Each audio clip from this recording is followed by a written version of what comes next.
Good evening, members. I'm just going to open the meeting. I'll be chairing tonight because Councillor Spears is not well at the moment. So you have to put that with me. A few of the normal reminders, the housekeeping reminders. Can you switch off your mobile phones or put them to silent? And also,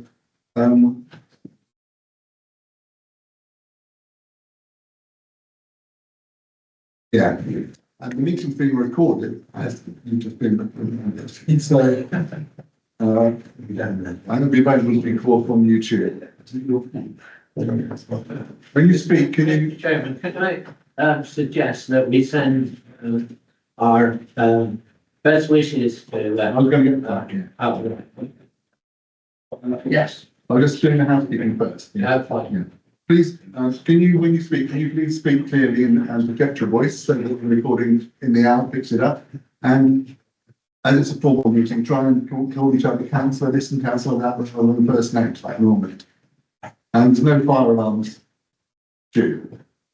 So, yeah, as I said, Liz Spear is a bit unwell, so I was going to suggest that we all send our best wishes to her for a speedy recovery. Yeah. Yes. Thank you. Right. Apologies. Thank you, Chair. Apologies from councillors Spear and Williams. Minutes of the 2nd of July 2024, which are on your agenda. They would like to move them as a correct record or dispute any? Thank you. Any seconder? Thanks. All those in favour? And for the minutes of the 16th of July, any amendments, or would someone like to move them as correct record? Thank you, Councillor Walden. And a seconder? Thank you. Again, this is Councillor Bishop. I'll sign those in a second. Under item 3, there's just one thing. I don't know about urgency, but when we were all elected, we signed a member agreement, and as part of it, we agreed to enrol on the council's cyber security training programs. Now, the courses take place monthly. You get an email about them from a thing called Boxfish, and you'll already have received it. It's a short video with a few simple questions, and you just got to pass them. It's dead easy to do. It takes a few minutes, but we've all agreed we're going to do it. So it'd be better if more than just 15 of the councillors had done it. That was 42, 27 to go. So if you're one of the 27, can you make it 16? I've done it, but I have, for some reason it won't open again. This week's or it is just won't open. I don't know why. I'll probably You want to do it again? yeah, there's another bit. There's 3 parts to it. There's three. Okay.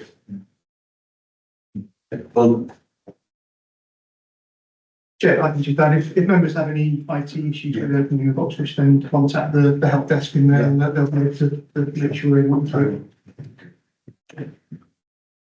Any declarations of interest? I've received none, Chair. The next item is about agreeing the agenda between Part A and Part B, but there is no Part B in the complimentary thing. So we'll move directly on to the performance and management, financial management quarterly 1 report, which I imagine is Mr. Triggs. Is Chair, on the last thing, Was it Mr. Bonner going to present the report for you tonight, members? Thank you, Chair. Good evening, members. I'm here to present the performance report. The recommendations for food are detailed in the report 2.1 to 2.7.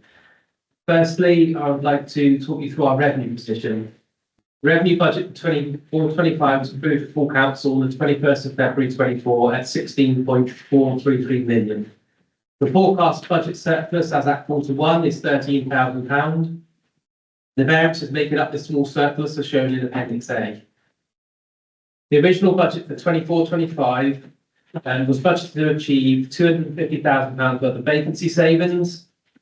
The current position forecasts that will achieve 143,000 known vacancies at the moment, and due to future unknown vacancies, it's anticipated that 250,000 will be achieved by the end of the financial year. The National Pay Award negotiations for 24-25 are still being considered by the unions. However, if the 24-25 pay award exceeds the 4% already included in the base budget, then we look to fund any shortfall from the budget management reserve. The collection fund reserve balance of just over 1.79 million is held to deal with timing differences within the collection fund.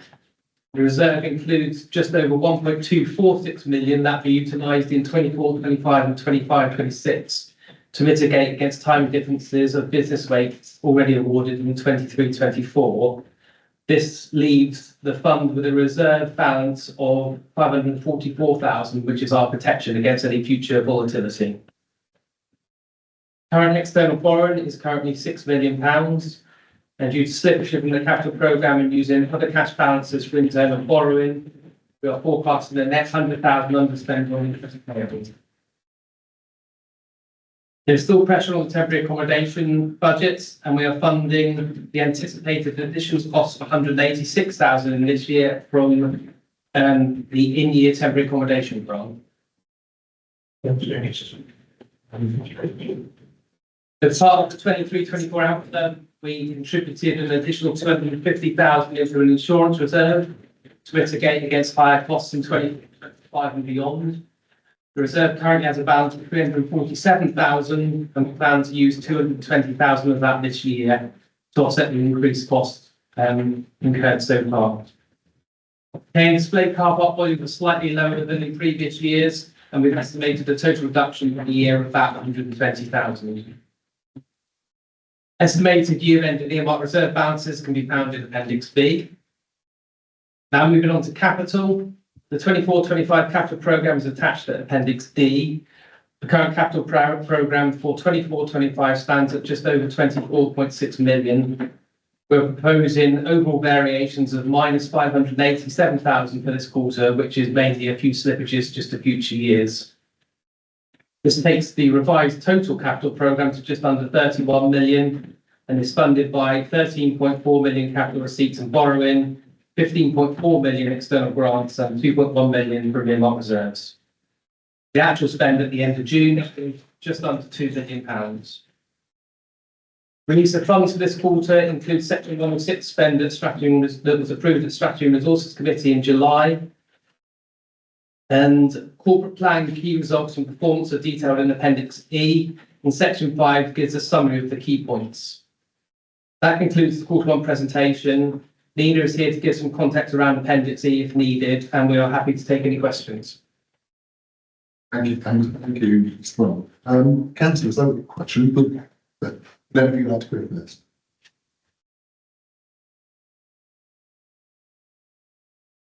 Okay. Going back to page 34, it mentions a large increase in insurance costs. Is that just because the market's risen? The market price has gone up? Yeah, it's a combination of both, Chair. Obviously, there's inflation increase in terms of the market, plus also a number of insurers are increasing premiums where you've got waste and recycling depots on the same site as where you've got offices. Obviously, there's been a couple of sort of fires at various sort of recycling plants nationally, and obviously on the back of that, insurers obviously are taking a more risk-averse approach in terms of their insurance. Obviously, we have a waste and recycling plant here on site with our offices. We are making improvements down there around putting in increased fire suppression, etc., which hopefully will mitigate against our future insurance premiums. But obviously, at present, our current insurers obviously have increased the premiums, so that is part of the increase, plus a general wide increase across our wider asset base as well. On page 38, it's got a table showing council tax and business rates arrears. And rather than look at each of the different categories, I mean, the total for council tax arrears has risen by about 10%, and the total for business rates for arrears seems to be about 15% increase overall. Is that something significant going on? It's not, Chair. It's obviously cost of living crisis is obviously impacting in terms of recovery. You can see by our collection rates, council tax is minimal down on previous year, similar with business rates. In the context of council tax, we raise £80 million a year in terms of the overall debt. So it has gone up by 500,000, but obviously that's aged debt over a 6-year period. So in terms of incremental increase, it's not a significant proportion of the overall debt raised. The teams are working with customers around repayment plans, whereas maybe they might have been paid over 10 instalments before. They're now working with customers around maybe extending those payment plans over 12 months. And obviously that will then affect obviously the debts in terms of the age of those debts over the recovery period. But it's still a 10 or 15% increase overall, which is, In terms of the level of In debt 1 year. outstanding. But obviously if you think that that's 6 years worth of debt, where we raise £80 million a year on council tax, so that's what, almost £500 million worth of debt, a 500,000 increase on 500 million is quite a small percentage in terms of overall debt recovery. You've got to think about it over the sort of 6-year period. yes, if you say so. I mean, further on page 41, it talks about the recycling figures decreasing and you're hoping to get more clarification. Anything clearer about that yet? I don't think we have, Chair, thank you, I probably can take that one. Mr. Burton from W&R was seeking clarification around that and just doing some verification. I haven't had those numbers come back through since this report went to strategy and resources, but we can absolutely pick it up. And by the time this report comes back through, we'll be able to have verification of that, or we can email it to you all in advance. Okay, thanks.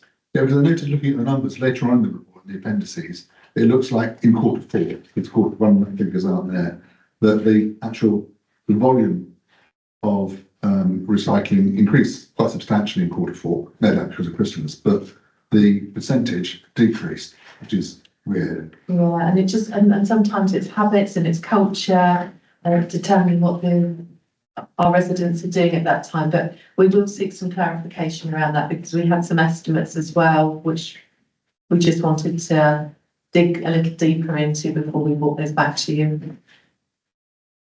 Just to add to that, I think when the original figures were looked at for Q1, it was missing some of the June data. So that's where Mr. Burton was going back to clarify the level of data that was in there. So the information we were getting back from Dedicated Council, who collate all the recycling figures, just to make sure those June figures were complete and included. Whereas I think they were a little bit light before, which is why the figure was looking low when it came to strategy and resources. Okay, thanks. On page, sorry, anybody else? I can keep going. Keep going, John, and we can chime in. Councillor Wilson. I've got a couple, just out of interest, then, with the reduction in the income from car parks. Is there a sense that that reflects a different season this year? Because there have been feelings about that in Ilford Combe, so I just didn't know whether that was to be related. It's a similar trend to last year. So when we had the outturn for last year, I think we reported we were about 150,000 down overall. So at the moment, the budget was obviously set similar to last year's level. At the moment, we're forecasting 120 down. So similar sort of level in terms of volume as what we were receiving last year. So in terms of seasonality, we do budget based on the seasons and obviously when that income is coming in. But this is an annual forecast based on what we anticipated coming in relating to similar trends to last year. Hopefully, Q2 has been busier, and we can reflect that when we bring the Q2 report. So hopefully, if summer's been better than last summer, the forecast should be lower when we go through the Q2 report. Okay. Something actually from the previous, it's actually from the minutes, Practice Arising, but it does relate to this, is there was a Healthy Homes bid for Ilford Combe that I think probably got, I don't know, snarled up in the election. Has anything happened with that? Is it still held up or something? Yeah, it's still with government at the moment. So there were 2 bids put in. So we're just waiting for the outcome of those to be determined. It was to be through the combined authority. So we're just waiting on the outcome of those bids still. Obviously, the government is looking at all of their budgets in light, obviously, of the upcoming budget in October. So bids and where previous money was potentially going to be allocated is obviously we're just waiting on that budget proposal coming forward. So it's still not, it's on the table, so to speak. It's still in there, it's still on the table. It's still a positive bid. It's received positive feedback. It's just with government waiting to be determined once they've worked out the overall budget position with Treasury. Okay. And my last one is about page 39 at the bottom. It says, one Ilfracombe are working with partners to establish a baseline of all groups and activity across partners to align these, ensuring no duplication of effort. I just wondered if someone could explain what that meant. So, what we've established is in Ilfracombe, there's a lot of groups doing some fantastic work. It really does need to be coordinated. So Mrs Mackenzie Shackland and Mr Miles have been meeting with One Ilfracombe Town Council, Devon County, to establish a governance board. So through that, those projects or those initiatives will have direction. It will come down from the steering board to the task teams or to the project team, and then it will be their responsibility to report it back up through. And that way we'll have sort of global oversight of all of the good activity that's going on, but we'll be able to manage our resources a bit better. I believe there was a meeting with Ilfracombe Town Council, possibly last week, or it may have been yesterday. There was a meeting last week, and then they also asked to meet with Mrs Mackenzie Shackland this week just to talk through those governance arrangements. But it's just to give greater visibility really across all of that activity. Okay. And that's still, and that comes through One Ilfracombe, the governing. It's my understanding is that they're looking at the One Ilfracombe model, and it may be because of the terms and conditions surrounding how that was established, that might have to be tweaked ever so slightly, but to all intents and purposes, yeah, same people sat around the same table, but there'll be a steering group, I understand, at the top who will direct that down. So you won't have a meeting where you've got everybody involved, and then they'll come together as a board to report up through the project managers. Okay, all right, thank you. Bob? Oh, Councillor Warden. Thank you. I just wondered if we had any indication when the National Pay Award is likely to, do we know when that's? It's still with the unions, Chair. So they have balloted their members around whether they want to strike or not. That's still awaiting the outcome of that ballot. So the national employees offer was made earlier in the year. That was turned down by the unions, so they balloted their members. I think it's sometime in September, early October, we should get the results of that ballot, depending on the outcome of that ballot, as to whether then they do go ahead for strike action, which will obviously delay things further. At the moment, in terms of financial implications, the national offer on the table pretty much equates to what we put in our budget. We budgeted 4% across the board. The offer from the national employers was a cash amount for the majority of staff pay levels of £1,290. So for the lower paid staff on, say, £20,000 to £25,000, that's obviously a much higher percentage than 4%, but obviously that percentage comes down as you go up the pay scale. So on average, it works out just around the 4% we budgeted, but we'll know once we get into the autumn as to the outcomes of that pay ballot. Thank you. And the other question I was going to ask concerns the bank rate and our borrowing, etc. And what's your predictions of what is likely to happen in those particular areas? Obviously, we've had a reduction in bank rate, which has obviously affected the long-term borrowing rate slightly. At the moment, they haven't changed that much. But our treasury policy has been we only borrow when we need to.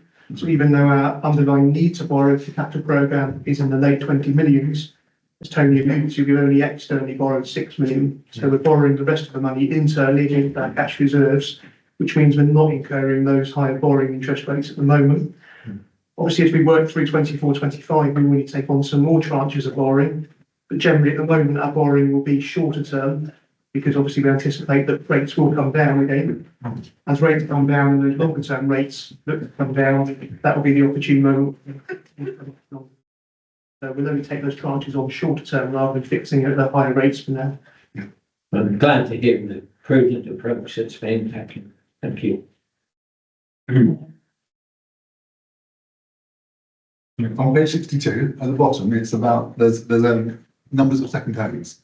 And to the untrained eye, which is me, it looks like it's increased significantly. Well, it's increased by 180 properties between Q3 and Q4.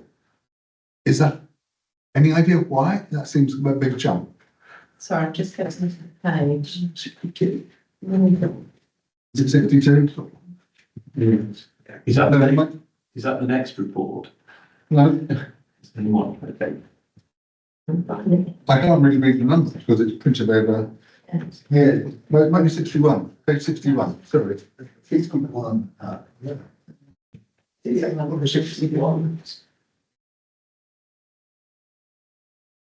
Sorry, Chair, could you just tell me which one you're looking at again? The very bottom one on that page, whichever it is, it's called A3, total number of properties registered in second homes in each quarter.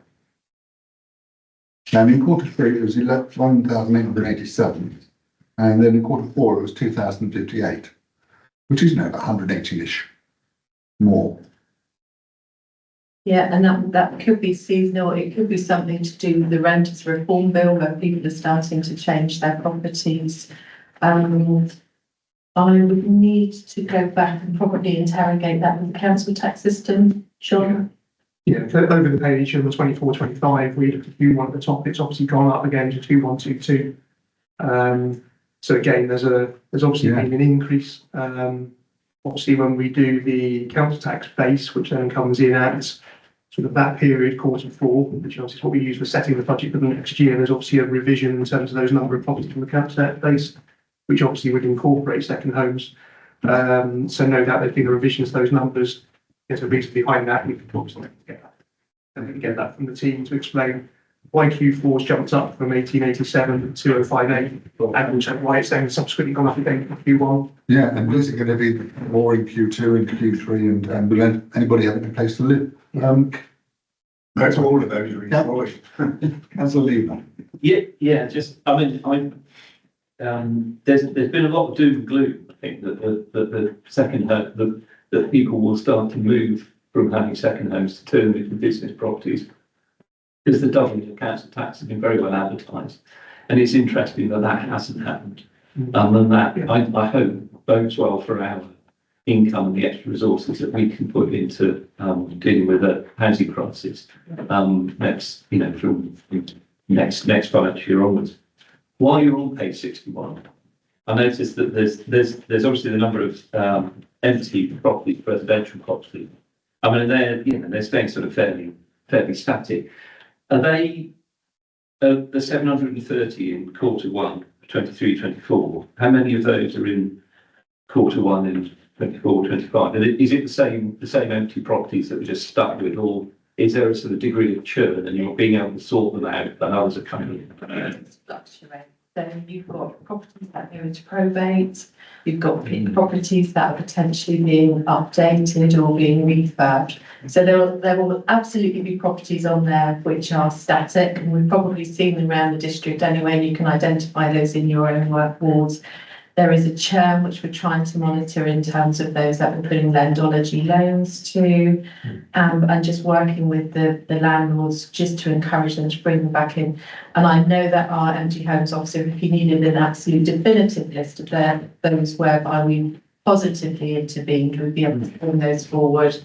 But there will absolutely be those that we have seen around our districts for a long, long time.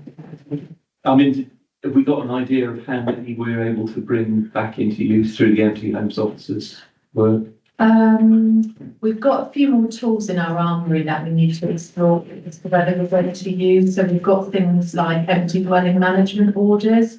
But if we were to deploy that, we need to, if we're going to manage those properties ourselves, we'd have to sort of change our business models. But it is something we're looking at.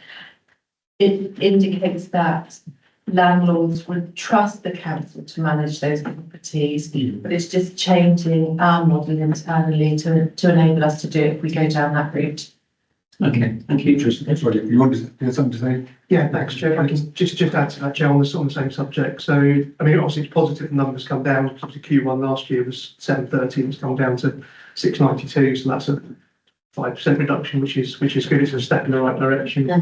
There are other measures as well, such as additional levies on council tax for longer term empties as well. So those that are in empty period for a much longer period, we will obviously then apply 200%, 300%, and obviously the ones over 10 years, we can apply 400% levy. So Obviously, we'd rather have the property back in use, but obviously there are other sanctions that we can make to try and encourage homeowners to bring those properties back into use. Keep. Councillor Bushman. Sorry, we've talked about council tax and second homes and holiday homes and transferring properties into a business model where they pay business rates on a holiday home. What we haven't talked about is the refuse collection from those holiday homes. It's been brought to my attention, not too far away from here. That a number of these holiday homes aren't paying for business waste and they're putting their waste out in black bins. And obviously, as they're not paying council tax, those bins shouldn't be collected. What are we doing to identify those properties and to make sure that they are paying for the service which they should be paying for? If a property is 100% rented out through the year and is paying business rates, surely they should pay for commercial waste. How do we identify them and how do we stop them just putting bins out and the bill being picked up by council taxpayers? So our business rates system does talk with our commercial waste team. So any that do flip across from council tax to business rates. And it's not just a case of people can ask to go across. Obviously, there's a process to go through that valuation go through to determine that they are set up as a business. And so they are now monitored more closely as a business in terms of number of nets through the year to qualify for those business rates that are ongoing. But the business rates team do then talk with the commercial waste team to make sure they're aware of the properties that are registered for business rates. So then the trade waste team can go out and speak with those businesses and obviously see their waste collection, waste disposal license, because obviously they should be having a registered carrier to have that business waste picked up. Obviously, we hope it's through North Devon Council commercial waste. If it's not through us, we would hope to see that they've got evidence that they're using one of the other providers. If not, then obviously that will be picked up by our waste management team.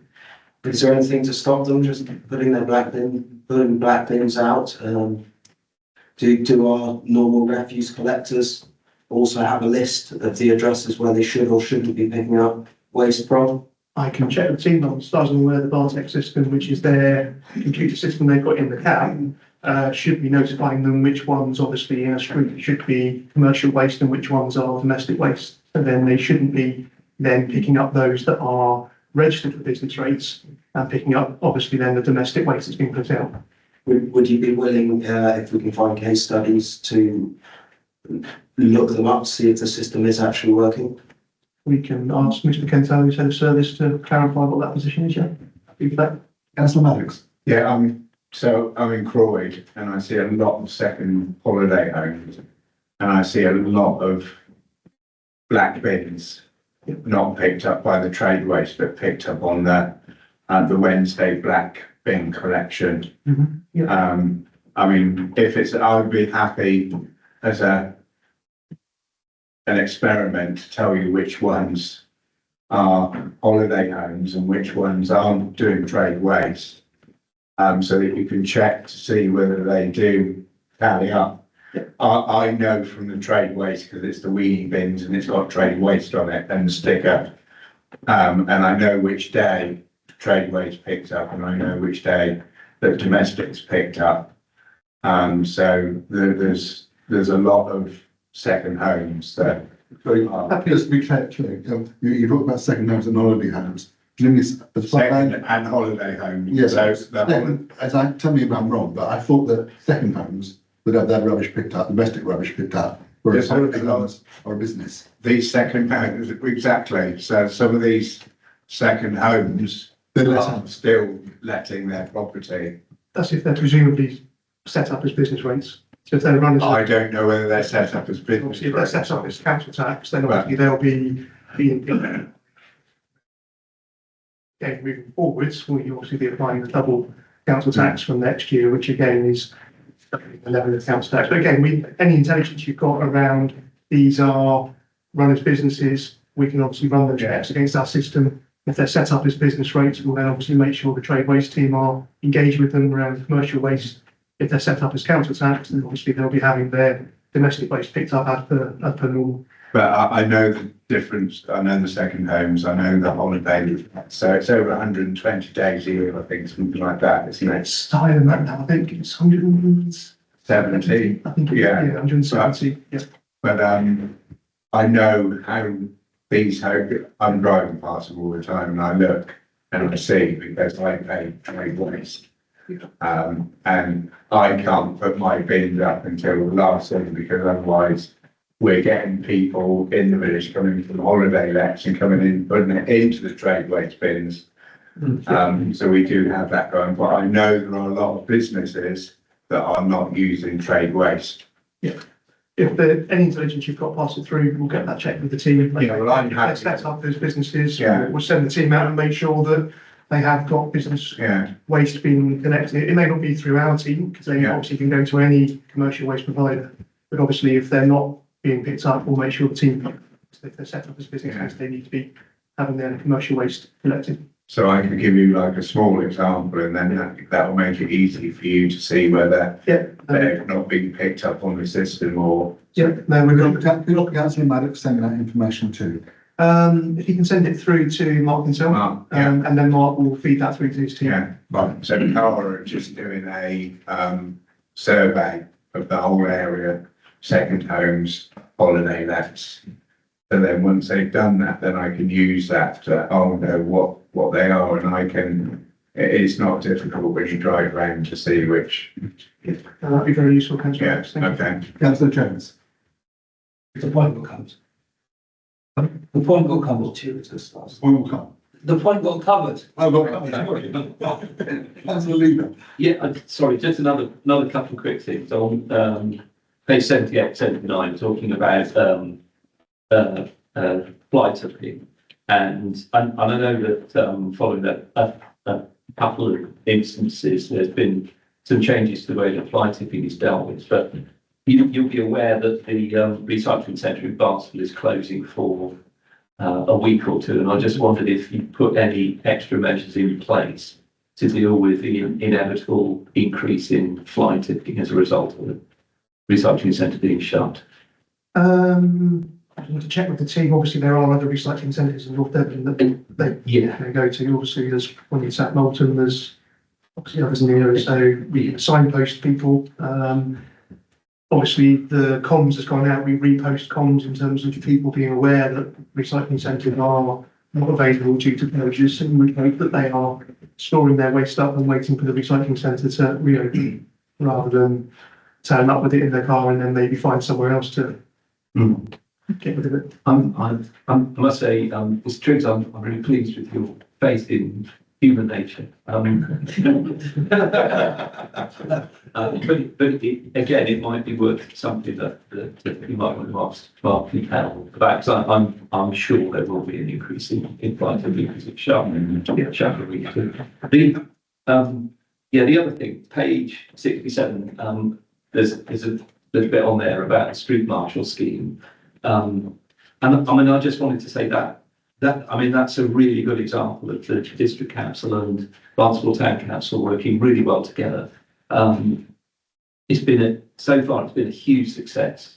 And I know that the funding that was available through the police, through the Home Office to pay for originally is gone, but it's been so well received that I'm so pleased that the town and the district are continuing that service, and it's made a real difference to the way people think about Barnstable and dealing with measures in Barnstable. And I urge members who are members of parish and town councils elsewhere to look at that street marshal scheme, because it is definitely really good value for money.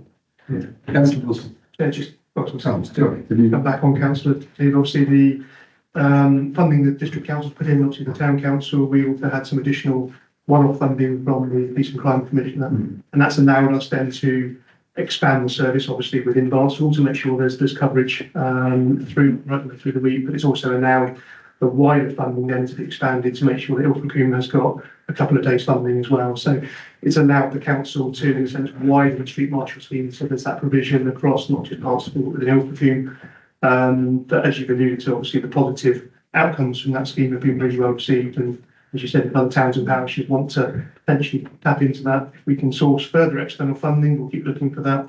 But again, if town and parishes want to contribute and utilise that scheme as well, then that availability is there with the contract. Councillor Lawson. Yeah, actually, thank you for that, because we've had a terrible summer for antisocial behaviour in Ilfracombe, and it's great that we've had the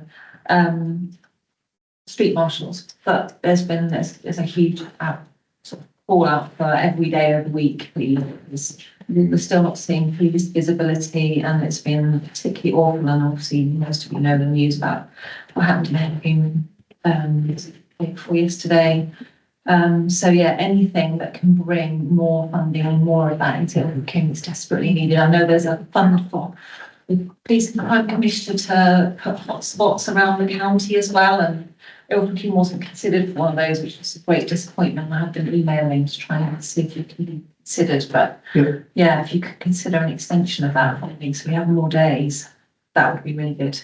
And just back to fly tipping, a good thing. I reported some fly tipping on National Trust land in Ilfracombe, and I had a chorus of people saying, well, North Devon Council want to collect on National Trust land.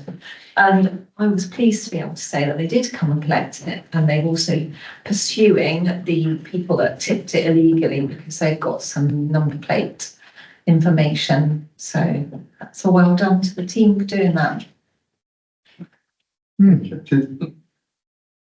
So does the council apply chips from other people's land?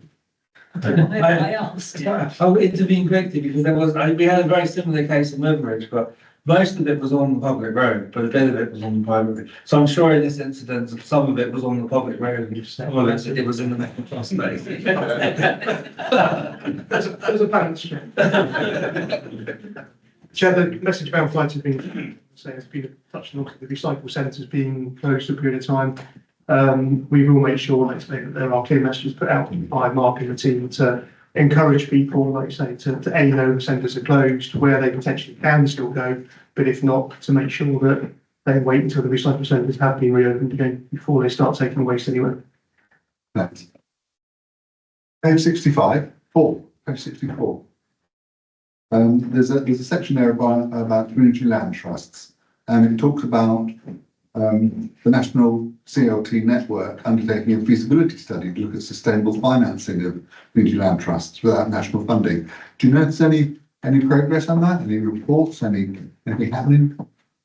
Chair, I haven't had, so Mrs. James is our sort of CLT guru, and I haven't had any update from her in relation to that. The Devon Housing Commission also made a lot of reference to CLTs and the importance of those moving forward. So if I can take an action for you to speak with Mrs. James and see whether there has been any update. I think if there have been, she would have furnished me with it, but I can take an action to just case that for you, if that's the case. Any more moments? Okay. The page 61 again, number of households living in fuel poverty, there's a 2-year lag in reporting. Why is that good? It's, thank you for your question. We don't gather that intelligence. So that's just a national report when we get a local indicator coming through. So we can't influence that. And I imagine with the EPCs and everything that they need to gather, that just isn't allowed. So unfortunately, it's out of our control. But something that happened in April 25.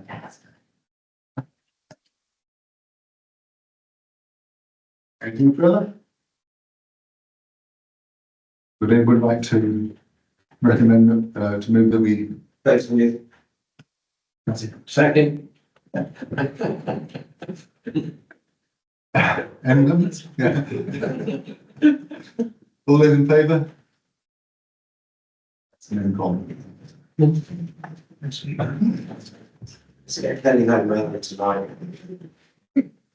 Okay, we'll move on to item 7, where we have reports from the various special meetings that have happened so far.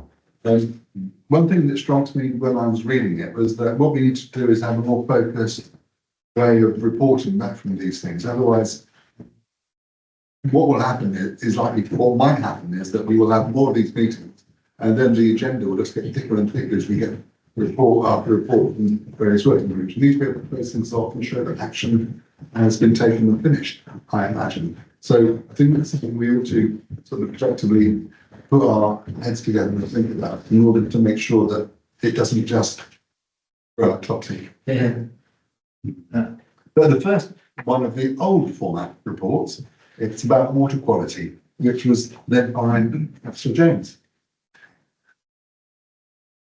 Just a very quick update. I think it's very not a huge amount to happen over the summer. And we just was catching up before I made these notes in the previous minutes, so some of it's repeated, but things are steadily moving forward. The Torrid meeting didn't happen because of the election, chasing the members, and hopefully we can get a date.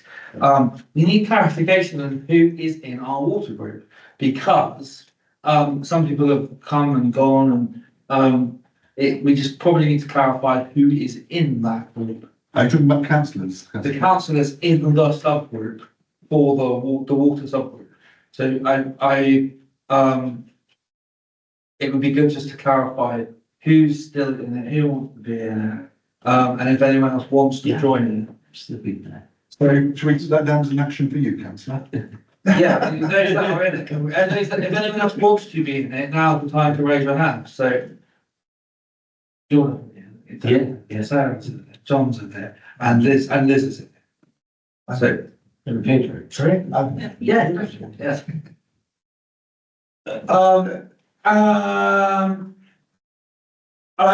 Now that we know that, we just need, I would advise that we probably need to organise a meeting over one evening over the coming weeks, just to have a catch up and talk about how we're moving forward with it. Our conversations with West Country Rivers Trust just slowed a little, but they've got their big conference, which I'll be attending this weekend. Yes. So I'll be catching up with them. Okay, great. I think several of us are going, so we can push the points we want to make. I also was very pleased to read that our MP is making water pollution a key subject for him to follow up on. He really wants to stick to his promises that he made prior to the election. And I'll be looking forward to hopefully arranging a meeting with him to have a discussion about how we can work together to achieve those aims. And hopefully it'll be positive to hear an MP that will tell the truth on the subject. Sorry.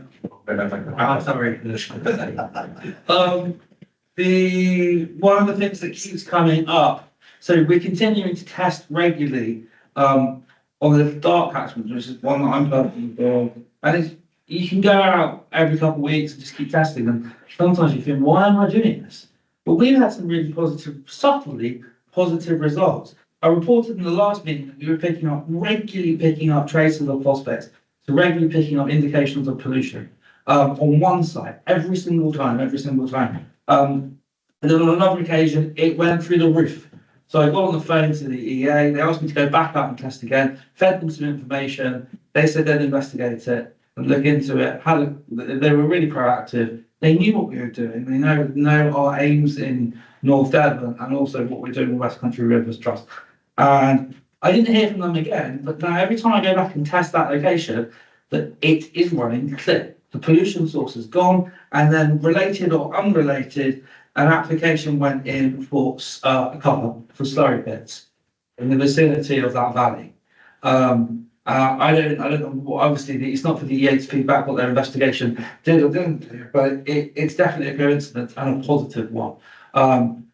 So we believe that had an impact, and that they probably had a polite conversation, and the man no one wants to be polluting their rivers or streams, and they probably realised what's happened and put something in place, which is a real positive. One of the challenges we do have, and it's something I'll discuss with West Country Rivers Trust this weekend, is that we are picking up again regular phosphates underneath Rackingford sewage works. Above it, it's clear. Below it, it's not clear. So we have reported, they've investigated, South West Water rang me back several times when investigating it. They say there's nothing wrong. One of the challenges is that their main measure is ammonia, and our main measure is phosphates. So it's something that I want to discuss with West Country. So I think, having now got into fish keeping, I understand that ammonia is the first indicator of an issue, whereas phosphates actually comes much later in, well, nitrogen would come much later in the nitrogen cycle, but I think phosphates also come later. So then the ammonia test is actually probably important. So it's something I want to discuss this weekend with West Country Rivers Trust. And finally, the 26th of October is the March for Clean Water.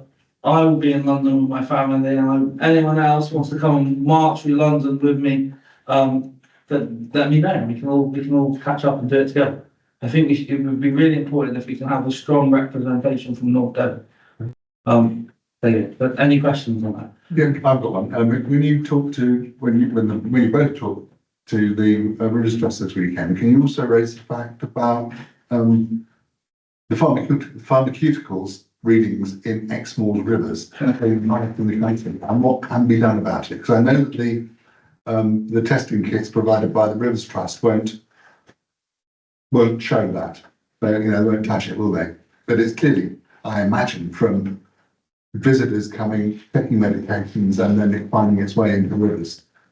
But I was just astonished to find that Exmoor, which I kind of think of because I'm there, is nice and clear, unpolluted water. It's got all these chemicals running around in it. And I don't know what the impact of them might be out there.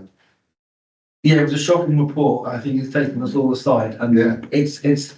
I know that it was something they included in their most recent newsletter. I believe it's something they're likely to be discussing this weekend, Yeah. and it's something that we can certainly ask questions on.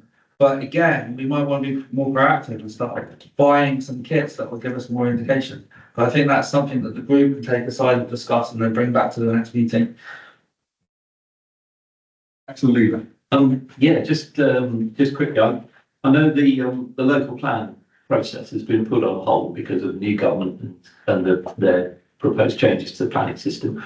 But following the special meeting on water quality, there were a number of proposals that came forward from this committee to feed into that local plan process. I'm just hoping that they won't get lost in the delay.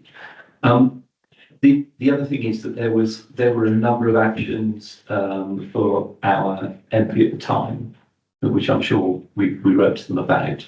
But I just wondered if we could now send that on to our new MP to remind them of I think that's an excellent idea. Does anybody know his address? What's his name? I think I'll maybe sing him at the weekend. You're right. Any more on water quality?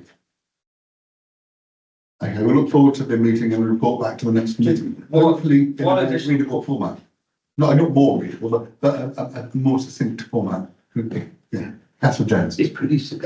We're probably going to look back to it, but one thing to come up for the discussion on the agricultural subject is the link between planning, particularly when you talk about things like covers for sewage.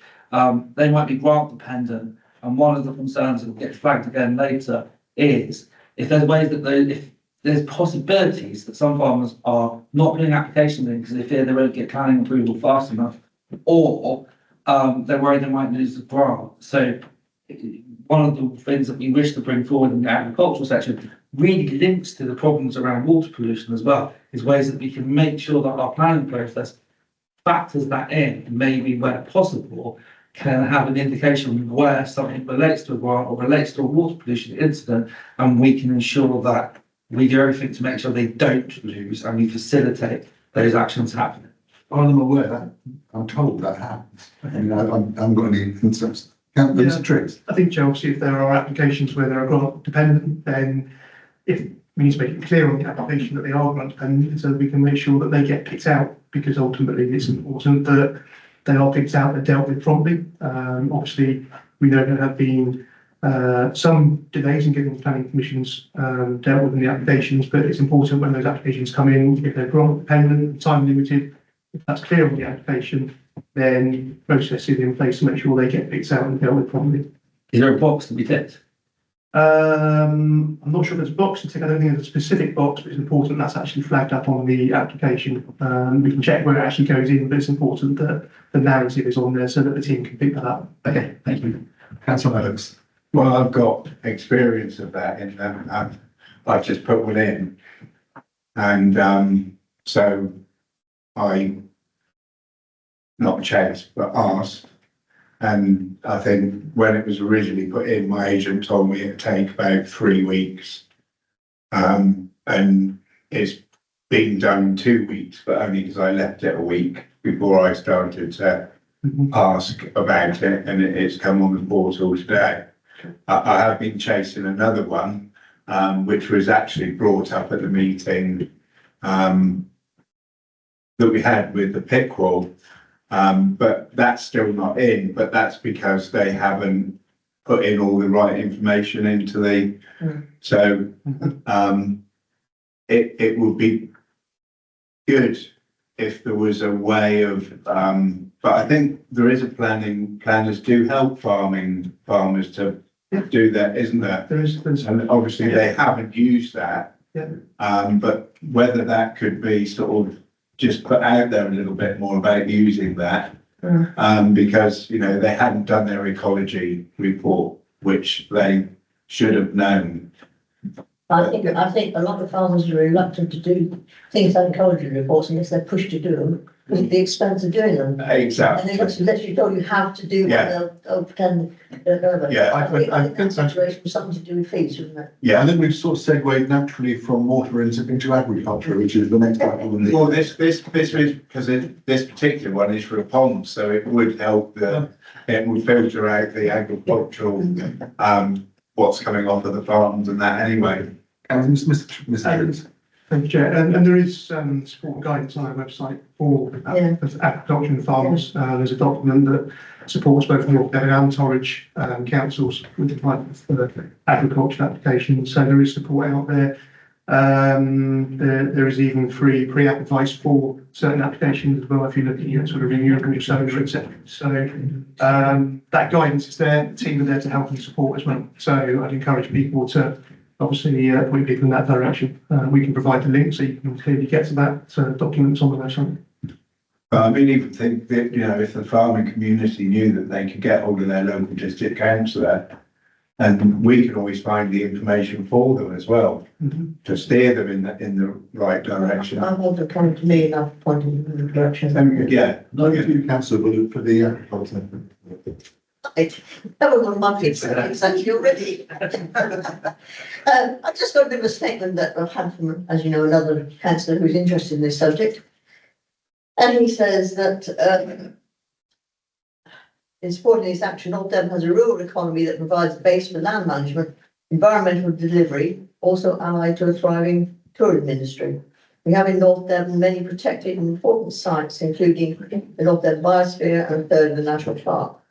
All of these are dependent on sympathetic management of land, but predominantly for food production. Now, we all know this already, don't we? But he wanted it stated. The economic viability of agricultural businesses needs to be sustained, along with the allied supply and retail businesses.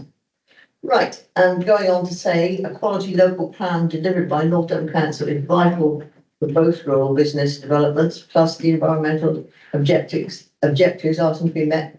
You know, what we have to do on net zero, water quality, biodiversity, net gain, etc.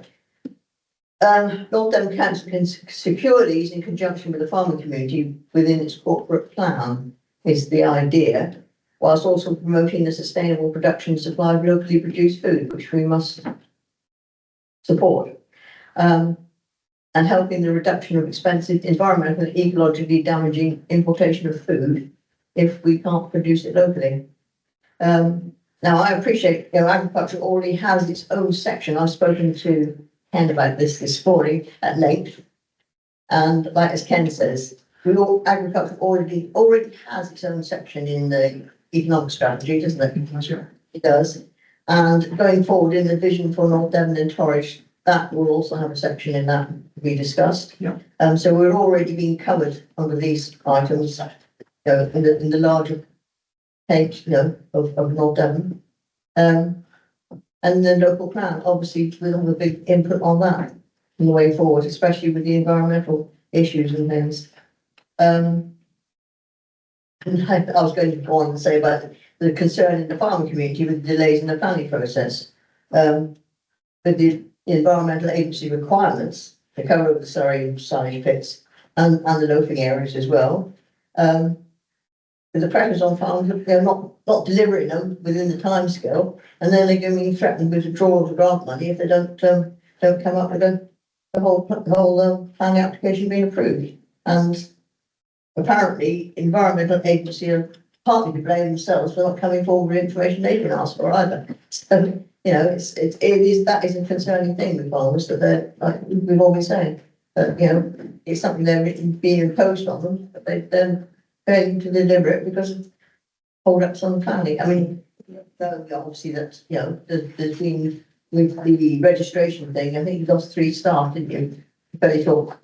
We have done recently, we've Yeah. managed to backfill, we've got, Yeah. got those positions now backfilled, so we had The backlog, which is. we had a backlog, we're hoping to, we're making progress to get through that backlog. The registration time, we're aiming to get down, so we're now obviously registering applications, I think about the 3rd week of August, so we're about three weeks behind on those. The aim is to get that now backlog down further, so that we can process them quicker. But I think just going back to that point around, I touched on it about the grant funding applications and making the team aware of those. If farmers have got the EA breathing down their neck as well around some of the other surveys, etc., that need to be done, again, make the team aware of those. Obviously, that's where the team can then get in, get those applications processed and validated as quickly as we can. So I think communication is key. So if there's agriculture sector are getting those pressures, it's important that obviously they communicate with our team and our team can then help them.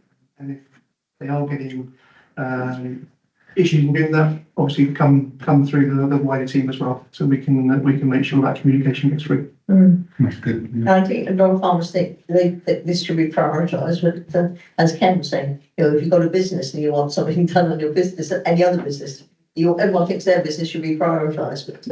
Yeah, we've already heard about, you know, grant funding, Yeah. actually helping people move up the list. Yeah, Communication communication is the key. So this particular one for the ponds, for example, yeah, there wasn't a ecological. That's why it got lost, didn't it? Yeah. It got lost, but also then, so they did that, but then they come back and ask for something else. Which they weren't aware that they had to do. But then the email wasn't, so the ecological one went in on the 21st of August.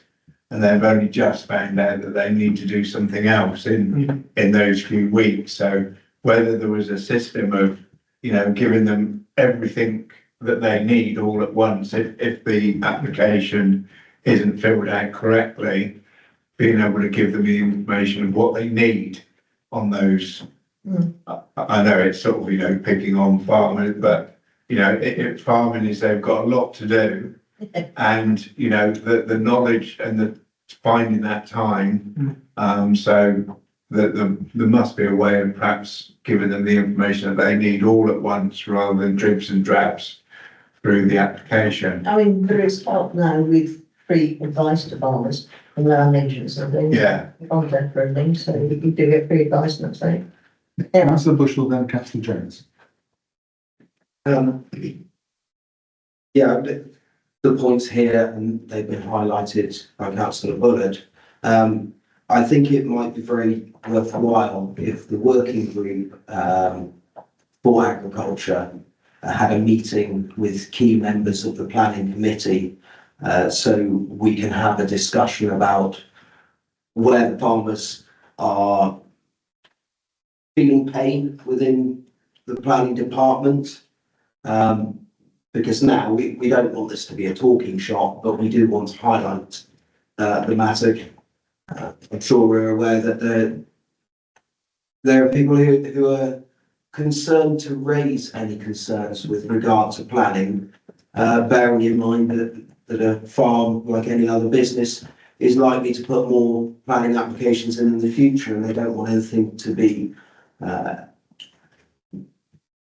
or they don't want to perceive that something is being held against them by any difficulties they've had in the past. So is there any suggestion what happens? Who's wondering? I think that if the members of the working group could meet with planning and discuss it, and then maybe we could feed back to this meeting I think planning, actually, are fully aware of them. But you, So we all remember the days where farmers didn't bother putting in a planning application for new gateways, getting rid of hedges. And I think that was a fear of the system. So if we can talk about these fears with planning, perhaps, we can make it more comfortable, for these users to come through. Just clarifying, councillor Bush, you mentioned, the working group meeting with members of the planning committee? Yeah, Is that- no, sorry, the planning department. Yeah, okay. Yeah, planning department. Thank you, Chair. I'm going to ask David, obviously, meeting with the planning committee is different to meeting with the planning. yeah, The planning department, so we can discuss it and find out which are fallacies and which are not. Where perhaps, we're getting reports, of the system being less smooth than farmers would like, and we're hearing, we've heard today about lost applications and things like that, and those are horror stories, and the ones that we hear about are probably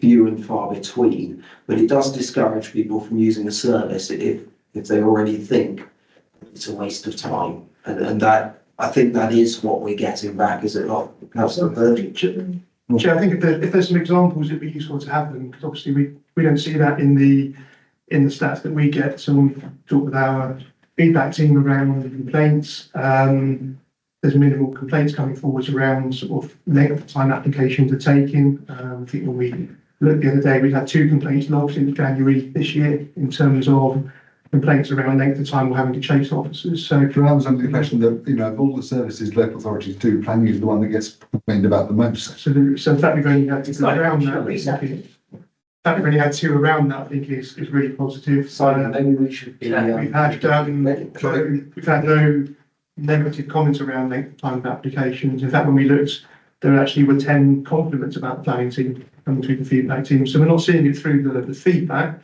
But I think just going back to Councillor Bushel's, obviously we're as a council are very supportive of the sector.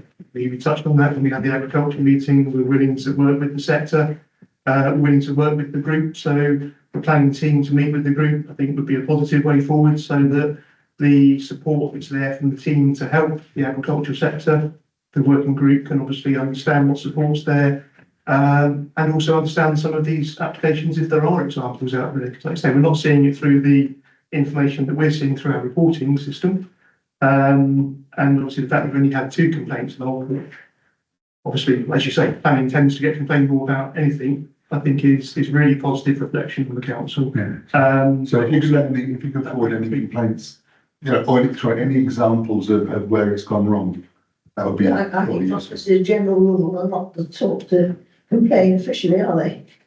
And I also think that people are scared to complain about planning in case it's held against them. And I'm sure that will happen, but that fear is very real. I think that there are probably, a lot more. I mean, we as councillors hear people's grind. And I think 2 would be very low from the number of negative comments that councillors are hearing at the moment. If you could forward any actual example. Councillor Jones, you've been working patiently. Impatient. I just want to remind us that this is our first meeting since 2 big meetings. Yeah. First of those meetings was a public meeting to look at the challenges of agriculture in our sector. We sat there for several hours and listened to lots of issues. And people are expecting us to take something forward in this meeting now. And then the other meeting in between was obviously at full council, and there was a motion raised for North Devon to be meat free, which I believe was not passed, and we all pretty much agreed with that. But the locals, the industry came and they showed their concern around that, and we all spoke about the importance of the agricultural sector in so many ways in North Devon. So let's not be a talking shop. We need to actually do something. We need to take actions. I was going to bring up those First when I finish my report. I'll be interrupted, so I've finished it. So I think you're going to touch on these. So the key points are, we need to be supporting local, we need to be supporting the industry, and we need to be promoting the produce from the agricultural sector in North Devon and supporting it in every way we can. Our social media needs to be focused and supporting the benefits of that industry as well. It was Back British Farming Day yesterday. What did North Devon Council do in line with that? I haven't checked. Virtually no farmers go to that. I don't tease it, and we've touched on planning support, and then the other point I made is communication. Sounds like we're doing lots of great things, and are we talking about that? Are we sharing that? Are we letting the community know the support that we are doing? Sorry, Chair. Sorry. Everyone's covering issues I was going to cover anyway, but. I'm sorry, Councillor Bullock, just a second. I didn't mean to interrupt you. Sorry, man. I thought you had stopped. That's why I took the question. Just because my hand stopped, and then I think. Not you.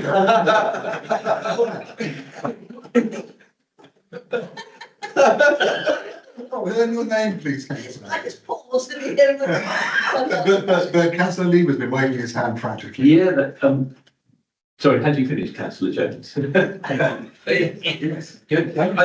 did talk about bringing forward some kind of motion or support, so we need to move, by the end of the section, that's where we need to get to. Yeah. I mean, I'd echo that, sorry, Councillor Bullett's just given me something Facebook feed. I'm back in British Farming, says RMP, and Alistair Carmichael from the Orchids, there we are.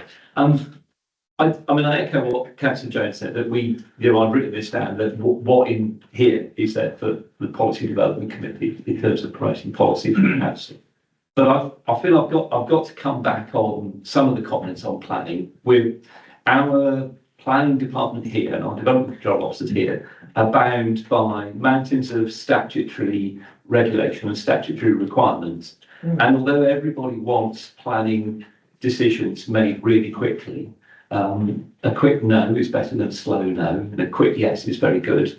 But the planning system is based on public consultation, and unlike a lot of other regulatory systems that this council and other organisations deal with, we have a duty to advertise applications to the public and to give the public time to respond to those applications.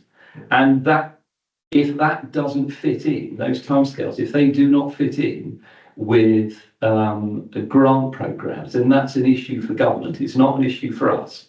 If two arms of government can't talk to each other and don't understand the timescales of both things, then that's something we need to bring to their attention.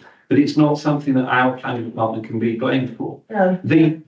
If it finished, I had a quick look earlier this week. The government published key performance indicators for a load of different measures to do with development control and planning all over the country to which we respond.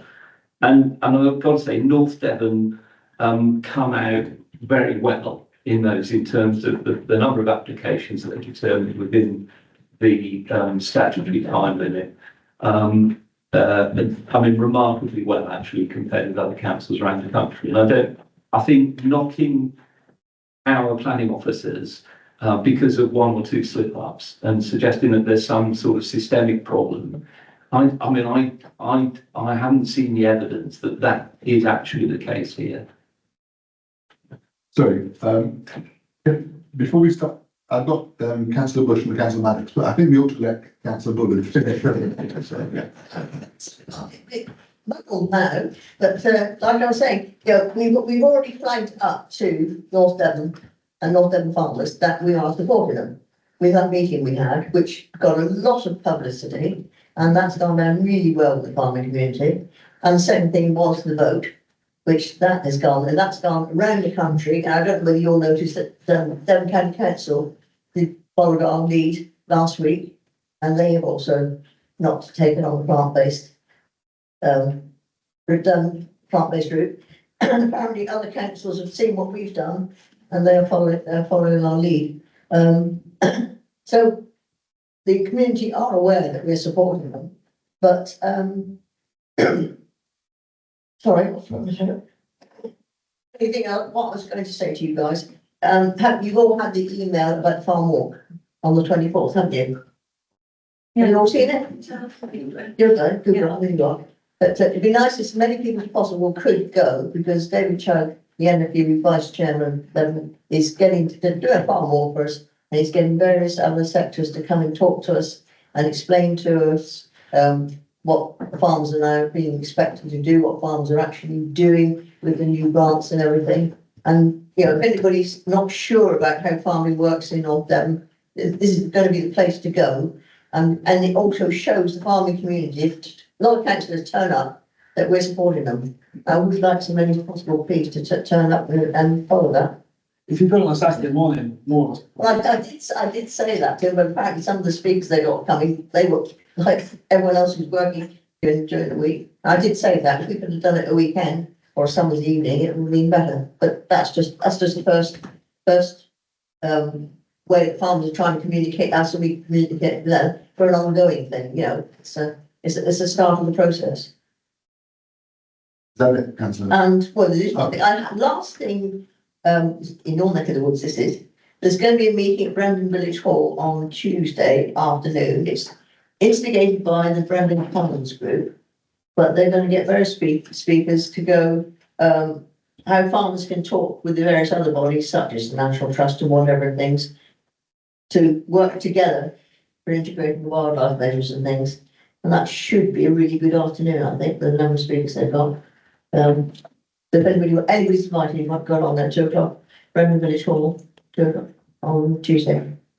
But like I say, having a motion, if we're going to do a motion, what are we going to actually do a motion on to say we need to be specific what measures we think need to be taken? And like I said earlier, you know, we're in the economic strategy, we're being discussed within the forward plans, the local plan and everything else like that. Farming's got its own sections. What else can we ask North Devon Council? Well, I could suggest, it's not been done. rather than do a motion, if this meeting were to recommend council something or other, you were to suggest, that's the same effect, because then council would have to consider it and either accept it or reject it, wouldn't it? Yes. I was going to say, like with this farm walk, if we can get the press there, and they can see. So Alison's listening, so, you know. It's just good. Yeah, we nice to have a press there and see how we're trying to integrate together. You know, how we're going to work together. I think she's been invited to one of Brendan, I think. Right. Oh, I've got a list now, hang on. Councillor Bushell, then Councillor Maddox, then Councillor Weaver. Firstly, I'd like to address Councillor Bullett's comment for us coming along to the farm walk on the 24th. We have walked on a number of farms. I'm trying to arrange times so I can be there. Good work. And I think the second one is, I think Councillor Lee was possibly being political and sloping off what this council can do. I think that Councillor Triggs quite openly said that, Officer Triggs quite openly said that the validation process is taking a lot of time. And we've all heard of applications that are taking 3, 6 or 9 weeks before you even get to where the figures start counting. And I think that on behalf of the agricultural sector, I listened to Officer Triggs and I hope that the measures he's put in place do work and we can bring that down because those validation times are not only affecting full applications but also pre-app advice. And I think that I'd like to hope that within the next month those are brought down to within a week of an application going in. I think that at the present moment would be the best way we could help the agricultural sector. But I think meeting with the planning officers and seeing. I think that's an issue for the planning. Yes, Councillor Leader just mentioned lots of figures, but the figures don't cover, to the best of my knowledge, the amount of time that an application is in validation. And I hope Officer Tripsy has given us reassurances that will improve. But I think it needs to be mentioned that is a frustration within the sector.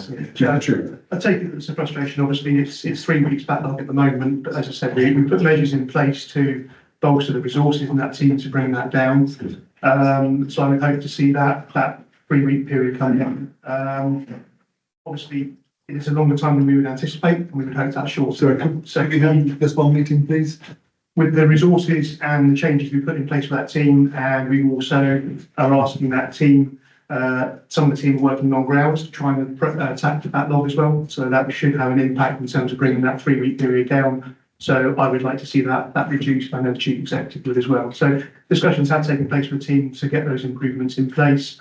I do refute the claim that the planning service is holding back the agricultural sector. We haven't seen any evidence of that. Obviously, as I said, we'd like to see details of that. If you've got examples of that, please send them through, because we'd like to see where that has taken place. But we're there to support the team. We're there to support the sector. As I said, there's guidance out there to support the agricultural sector.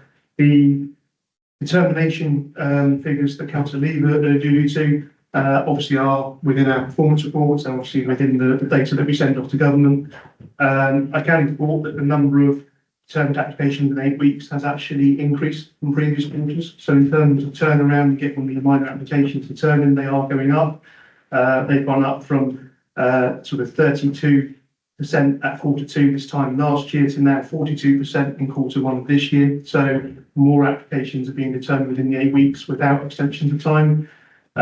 Those determined within 8 weeks with an extension of time are up to 96%. So team are working as hard as they can to get the applications through. We recognise there's been a backlog in terms of getting the validation done, but we're putting all the resource and hours to bring that backlog down, and I can reassure members that the team are working as hard as they can. So we're doing everything we can, and obviously we're there to help support the agriculture sector as well.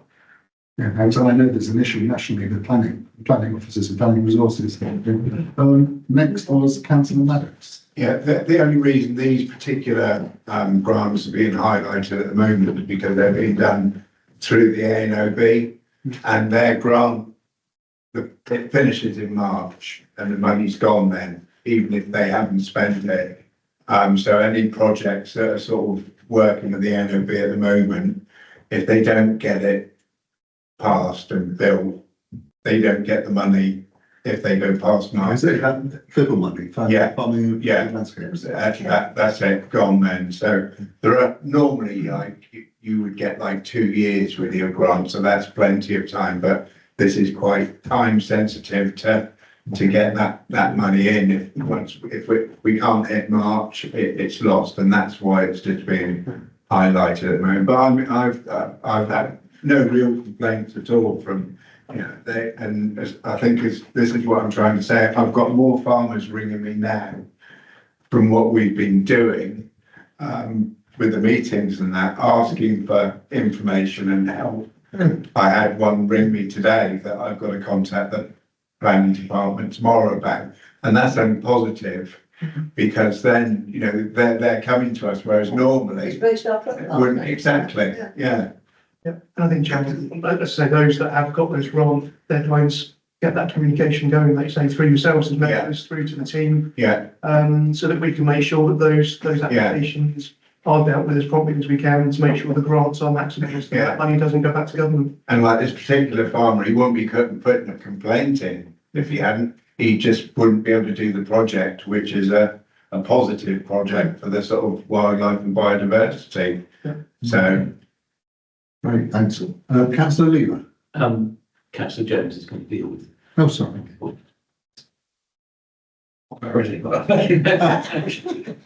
I'll carry on. I think we. If you just I'll try and, so off the basis of what was brought forward at the beginning of this meeting, we would like to put forward a motion as a recommendation from the policy committee. The terminology probably needs thrashing out, but it's around the importance of agriculture in North Devon from a land management, an environmental delivery, tourism, and also food production perspective. And we'd like to ensure that the council and all councillors will do everything they can to support that sector. And that's a recommendation from this committee. So if you'd like to move that, then we can vote on it. That's a recommendation to council from this committee. Is that right? You happy with the terminology of that? Probably needs. I'm happy to second. Thank you, Councillor. Well, it's suitably vague, isn't it? Robbins was a little bit long, which was supposed to be the well, paragraphs. Sure, okay. Yeah, thanks. So we've had a motion and a seconder. Councillor Sutton. Is there any way we can delegate councillor Jones the opportunity of tightening this up a little bit, but generally voting on the principle tonight? But we'll bring back the terminology, which aligns to what you just pointed out. We need to have it. I mean, there's 3 minutes of this meeting that will say what happened at this meeting. I mean, there can be something that says, we support the agricultural sector and councillor Jones is going to, and councillor Buckle is going to put a motion to council about it. Yeah, that's really what I was saying. Therefore, it will give them time to actually sort out the wording. Chair, it depends on whether you're taking a separate motion to full council Yeah. or whether you want the recommendation from this committee to go to full council. If you're saying the recommendation, really you want the wording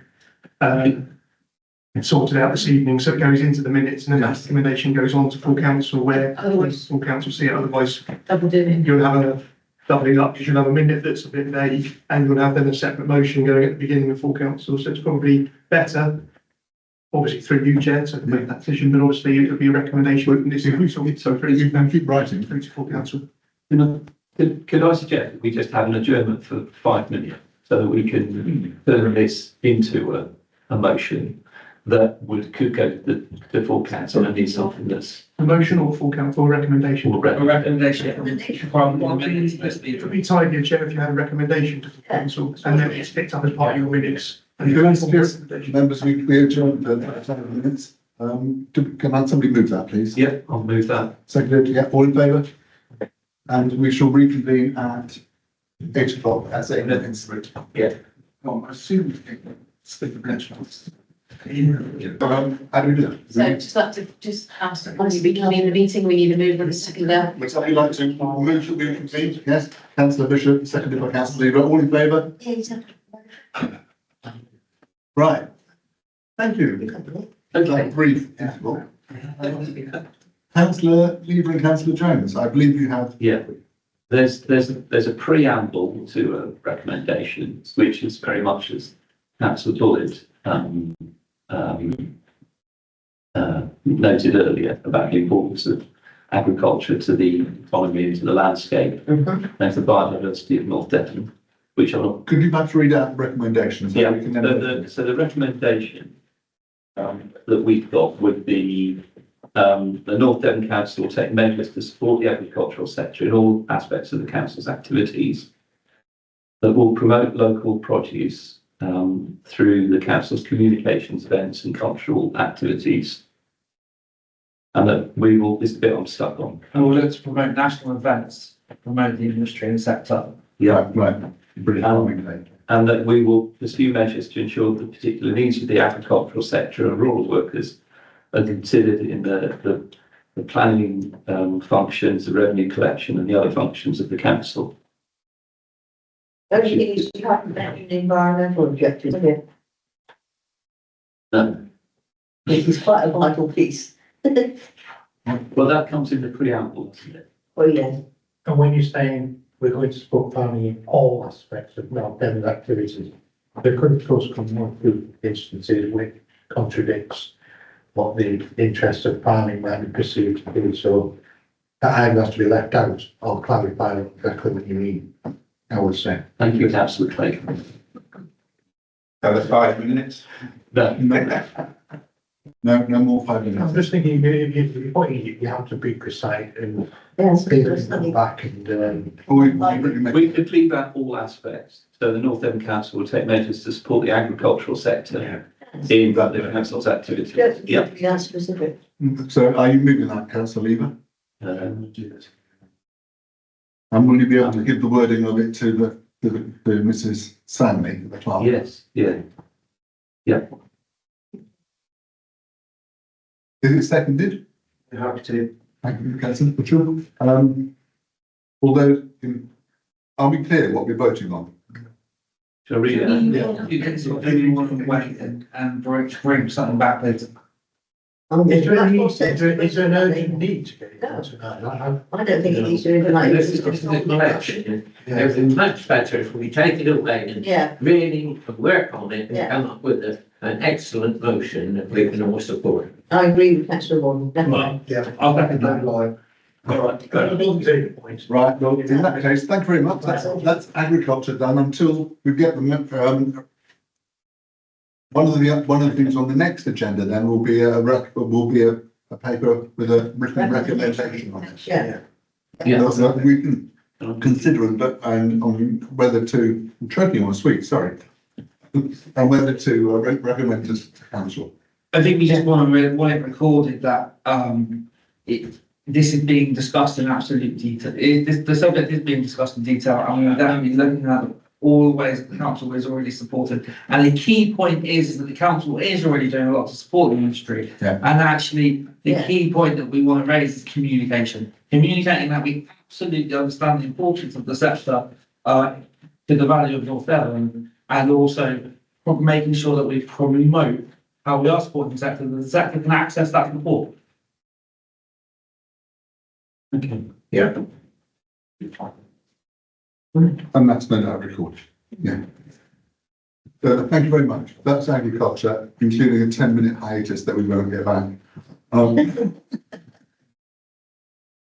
And the final one is the one that I was leading on, which is dentistry, where we had a meeting that isn't even that recent, but I have not, despite that, not managed to yet report on it. I will do so.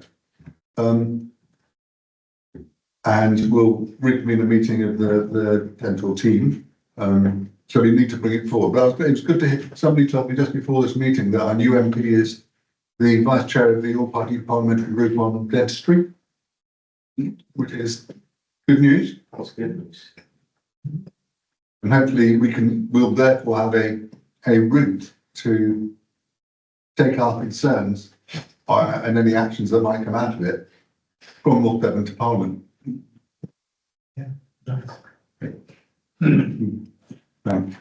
But sorry about my lack of a meeting, the report. And the final item on the agenda is the work programme, where, as usual, there are the normal routine reports like the performance report and the executive management reports already get. The next special meeting, which is led by Councillor Wilson, was scheduled for the 10th of October, which is next month. Councillor Wilson. Sorry, it's not scheduled. We haven't scheduled it yet. Is that? October, November. So it's on the It's 10th date. of October. Yeah, but it's because there's no items on the 10th of October. So the next meeting is October, November on a date to be agreed. We haven't agreed yet. But I misread it. Sorry, it's probably not clear. Update to make sure it is.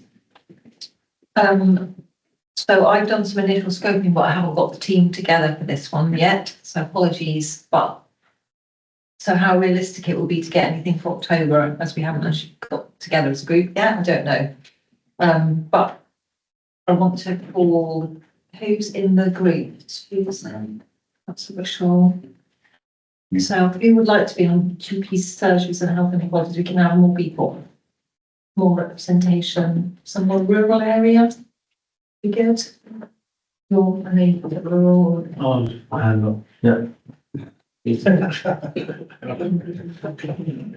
scoping meeting online, so next, like, 2 weeks, within the next 2 weeks. I can message everybody tomorrow. It's my day off tomorrow and I'm now on it. So yeah, apologies for being slow on that one and not getting it together in the summer. Would you be, creating a WhatsApp group for this? Yes. Thank you. Yeah. And the other special meeting that's on the work programme is scheduled early in next year, which is transport and infrastructure. Was that you, Councillor? I've got new ones. It was two of us, I think. Oh, was it you two?